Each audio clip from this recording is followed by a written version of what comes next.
Oi gente, sejam bem-vindos a mais um vídeo no canal. E no vídeo de hoje a gente vai falar sobre um caso que me deixou bem chocada. Inclusive eu demorei para trazer esse caso aqui por conta de que estava sendo investigado, ainda tendo as investigações, ainda estava saindo alguns laudos médicos, enfim, tudo. Então eu queria esperar um pouquinho mais para trazer mais notícias aqui para vocês. E me deixou bem chocada esse caso, sim, outro caso de envenenamento. A gente tá tendo aí um crescimento, né, nesse tipo de caso. Eu não sei o que leva uma pessoa a querer fazer isso, mas enfim. Então hoje a gente vai falar sobre o caso chocante do ovo de Páscoa, que aconteceu em Imperatriz, lá no Maranhão, no dia 16 de abril de 2025. Antes de eu começar a falar um pouco sobre esse caso, já quero pedir para vocês deixarem o curtir de vocês aqui, se vocês gostam desse tipo de conteúdo. Se inscrevam aqui no canal, a gente vai ter vídeo toda terça, quinta e sábado. E temos vídeos curtos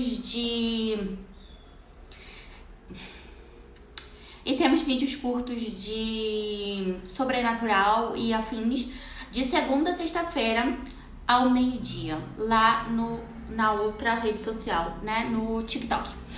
E me sigam lá no Instagram, que sempre que aparece alguma coisa eu tento dar uma atualizada por lá, ou tiver alguma atualização, qualquer atualização que tiver de algum caso.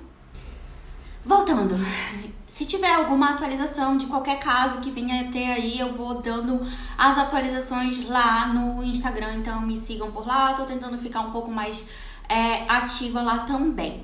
Então vamos falar aqui sobre esse caso que já teve até o momento 2 óbitos, então vamos lá.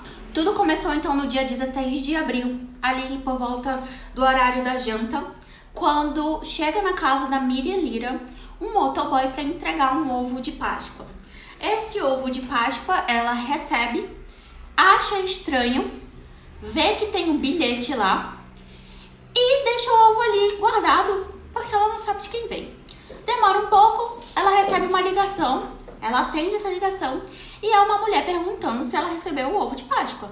E ela pergunta quem foi que enviou, quem é que enviou aquele ovo de Páscoa. Ela recebeu sim, tudo mais. E a mulher disse que em breve ela saberia. Tudo bem, então. Bom, ela tinha 2 filhos, né?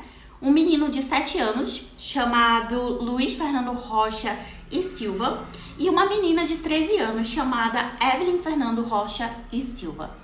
Bom, ela estava na casa dela junto com a mãe, a irmã, o irmão, estavam ali conversando. E o menininho, então, pediu pra comer o chocolate. Criança, né, gente? E ela acabou dando. Ela abriu, deu um pedaço de chocolate pro menino. A filha dela comeu um pedacinho, mas ela resolveu comer depois do jantar. Jantaram tudo, ela comeu um pedaço lá. E o filho dela chegou pra ela reclamando que ele estava se sentindo um pouco mal, que ele estava se sentindo um pouco mole. A irmã do menino ficou um pouco assim assustada porque percebeu que ele estava ficando pálido e estava suando muito. Então eles correram para casa do ex-marido da Miriam para pedir ajuda. Ele morava ali perto, era o pai das crianças, e pedia ajuda para que eles fossem até o hospital, que o menino estava passando muito mal. Logo depois eles começaram a perceber ali que tinha alguma coisa a ver com aquele ovo, porque a criança, a menina, a filha dela, também começou a passar um pouco mal. Bom, foram então para o hospital e chamaram a polícia nesse meio tempo. Chegando no hospital, então, eles deram entrada, o menino já foi para intubação para tentar ali reverter aquele quadro. A menina foi intubada. Passou um tempo, a irmã da Miriam, ela percebe que a Miriam começou a ficar roxa, a perder o movimento do braço e não conseguir falar. E ela também já é levada imediatamente para internação na UTI. Ok, do dia 16 para o dia 17, na madrugada do dia 16 para o dia 17, o Luiz Fernando, de 7 anos, acaba indo a óbito, não conseguindo sobreviver. E nisso, mãe e filha continuam na UTI. E a polícia, então, começa uma investigação. Bom, vamos falar um pouco, então, ali sobre como era a família da Miriam. Então, a Miriam, ela tinha 32 anos. Ela havia sido casada, porém ela era separada e tinha um namorado. Este namorado dela, ele havia sido casado também com uma mulher chamada Jordélia e eles haviam sido separados. Bom, a polícia começa a investigar, então começa a ter os principais suspeitos. O ex-marido e o namorado. Então eles vão às perguntas, aos questionamentos. Enquanto está tendo esse questionamento da família para saber o que foi que aconteceu, a polícia já tinha ido à casa dela e já tinha recolhido ali os vestígios de tudo que ela havia recebido para levar para a perícia. Enquanto isso, no hospital, eles já haviam pedido para os médicos tirarem qualquer tipo de coleta de sangue, coleta de material, para poder verificar se havia alguma substância no corpo das pessoas, né? Bom, gente, então a polícia chega na Jordélia, na ex-mulher do namorado atual da Miriam. O nome dela é Jordélia Matos Araújo. E eles acabam descobrindo que já havia tido uma intriguinha ali entre a Jordélia com a Miriam, em que a Jordélia, por motivos de ciúme, por ela não aceitar o fim do relacionamento dela, acabou então começando a ameaçar a Miriam, principalmente pelas redes sociais. Levando em conta que a Jordélia, ela morava em uma cidade chamada Santa Inês, a mais de 300 quilômetros ali de Imperatriz. Então, talvez por essa situação, a Miriam ela não tenha dado muita bola pro que estava acontecendo pelas ameaças e tudo, por ela estar longe e tudo mais. Enfim, então começa-se a investigar essa Jordélia e eles acabam descobrindo que ela esteve ali entre os dias 14 ao dia 17, mais ou menos, e aí eles começam a investigar o porquê que ela estava na cidade e o que ela estava fazendo. E aí então que começa a ideia mirabolante da Jordélia de tentar tirar a vida da Miriam. Então vamos lá. Bom, a polícia então começa a investigar a loja do doce lá que foi comprado o tal do ovo. Chegando lá, eles pedem as filmagens e eles acabam por ver que realmente quem comprou o ovo foi a Jordélia e ela estava com uma peruca preta, inclusive de óculos escuro. Isso eles já começaram a ficar ali meio estranho. E eles descobriram, inclusive, que nesse dia, no dia 16 ou 17, ela já estava voltando para Santa Inês num ônibus. Então eles interceptam esse ônibus e acabam prendendo ela. Bom, então a Jordélia é presa no meio da estrada lá no ônibus. E na mala dela é encontrado então 2 perucas, luvas, é encontrado um granulado de chocolate lá. Também é encontrado uma caixinha que parece ser chumbinho, mas ainda não se sabe, ainda não saiu nenhum lado, não saiu nenhum resultado. Assim que sair, eu vou lá no meu Instagram e falo pra vocês o que é e tudo mais, mas especula-se ser chumbinho, tá? Ainda não tem certeza se é isso ou se não é. E também é encontrado uma caixa térmica onde estavam armazenados os recheios que ela colocou dentro, ou enfim, que ela supostamente colocou dentro do ovo. Vamos colocar aqui porque até o momento ela está como suspeita, ela não confessou nada.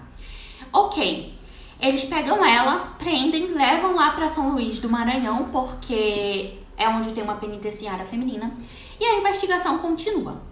Eles acabam descobrindo, então, que a Jordélia ela estava hospedada em um hotel ali na cidade sob um outro nome. O nome de Gabriele alguma coisa. Eu vou botar o nome aqui que agora eu não tô lembrada.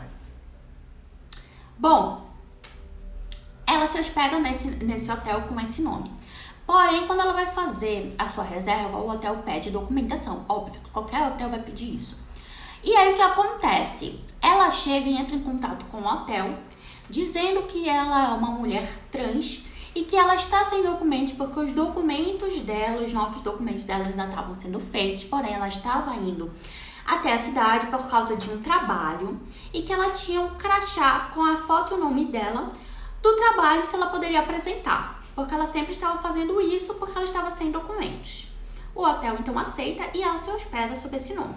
Porém, na hora de passar o cartão de crédito está no nome de Jordélia. Então, eles acabam pegando e descobrindo tudo isso. Mas, como eu falei, até o momento, ela continua sem confessar, não tem confissão nenhuma, ela permanece como a suspeita número 1. E pelo que dá a entender, o foco dela era atingir a Miriam. Porém, acabou atingindo as crianças.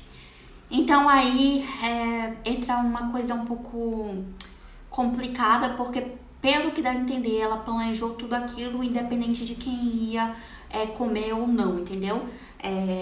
Né? A especulação que se faz é essa. Bom, Recentemente acabei de descobrir que a filha, a Evelyn, de 13 anos, ela também não sobreviveu e ela perdeu a vida. Bom, a Miriam, ela já tinha saído da UTI, ela não conseguiu participar do enterro do filho, enfim, dessas coisas, porque ela estava na UTI. Ela soube da situação do filho dela e ela passou muito mal. Enfim, ela ainda continua no hospital, se eu não estou enganada, tá? Eu vou dar uma olhada, antes de eu postar esse vídeo agora no sábado, eu vou dar uma olhada pra vocês, se tiver alguma coisa eu coloco aqui. Mas até o momento ela está no hospital, ela está com alguns problemas hepáticos e renais, porém isso daí a gente só vai poder saber daqui a um tempo o que que vai suceder disso daí. E a Jordélia permanece presa. Mas quem é a Jordélia, então, né, gente? A Jordélia era uma mulher de 35 anos, ela tinha 2 filhos, ela tem 2 filhos, ela, né? Tem 35 anos, tem 2 filhos, e ela era bem ativa nas redes sociais, ela trabalhava com beleza, com estética, então ela era bem conhecida e bem ativa ali nessa parte das mídias sociais e tudo mais. Então chocou um pouco as pessoas que conheciam ela, não esperavam esse lado dela, né?